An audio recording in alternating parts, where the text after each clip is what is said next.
Salut tout le monde, c'est Charlotte, vétérinaire conseil pour Direct Vet.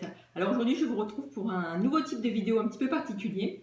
En effet, je vais me lancer un défi et vous allez voir, ça va être marrant. Donc je me suis rendu compte que tous les jours, j'aime beaucoup répondre à vos commentaires et à vos questions sur la page Facebook de Direct Vet, sur le blog et puis sur la chaîne YouTube.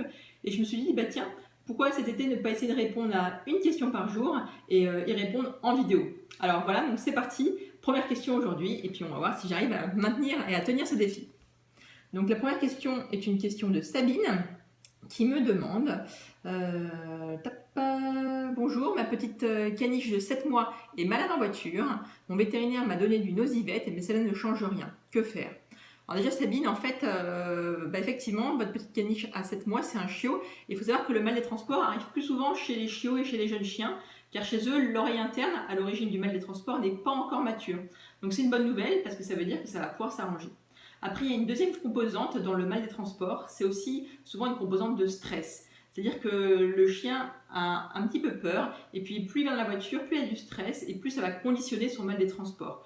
Donc on peut un petit peu jouer sur un contre-conditionnement pour essayer d'améliorer le mal des transports. Alors, on va voir comment faire.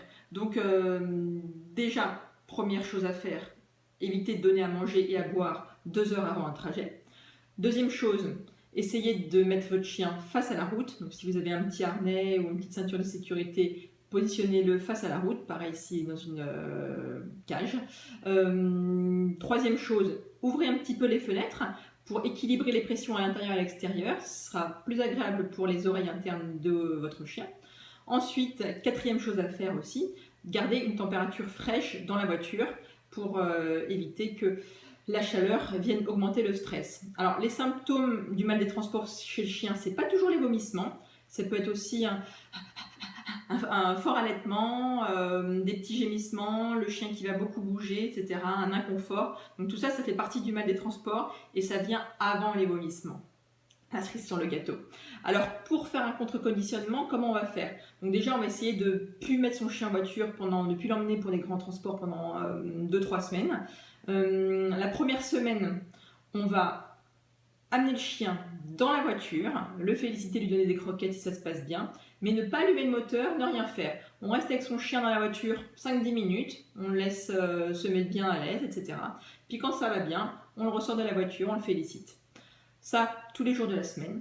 Semaine suivante, on met son chien dans la voiture, on ferme les portes et on met le contact en marche. À ce moment-là, il va y avoir des odeurs, les vibrations du moteur, tout ça, ça peut commencer un petit peu à stresser le chien, mais on ne roule pas.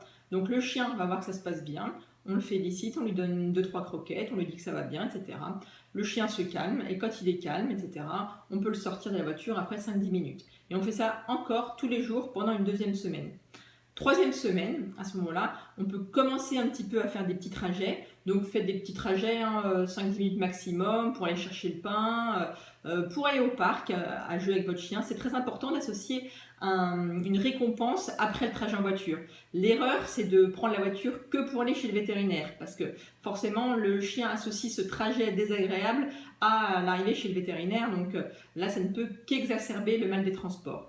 Donc encore cette troisième semaine, des petits trajets bien sympas. Quand ça se passe bien, on félicite le chien. Donc il comprend que les trajets, c'est agréable. Et puis après, on peut essayer de faire des trajets un petit peu plus longs. Voilà. Donc si jamais ça se passe mal malgré tout ça, vous pouvez aller voir votre vétérinaire pour qu'il vous prescrive des traitements, sachant qu'on peut commencer par de l'homéopathie. On peut passer aussi sur des médicaments classiques, même principe que pour les humains, c'est-à-dire des antihistaminiques, comme notamment le Nosivette que vous avez déjà eu. Ensuite, on peut donner des tranquillisants plus forts, par exemple le Calmivette. Donc tout ça, c'est sur prescription de votre vétérinaire, donc c'est à voir avec lui. Et aussi, on peut essayer des choses qui sont contre le stress, beaucoup plus naturelles. Donc là, que beaucoup de gens ont déjà chez eux pour les animaux stressés, comme notamment le Zilken, qui est sans prescription, qui est totalement naturel. Voilà, donc Sabine, j'espère que ça va aller mieux avec votre petit caniche. Et c'était la première vidéo du défi, un conseil par jour. Je vous dis à bientôt, ciao!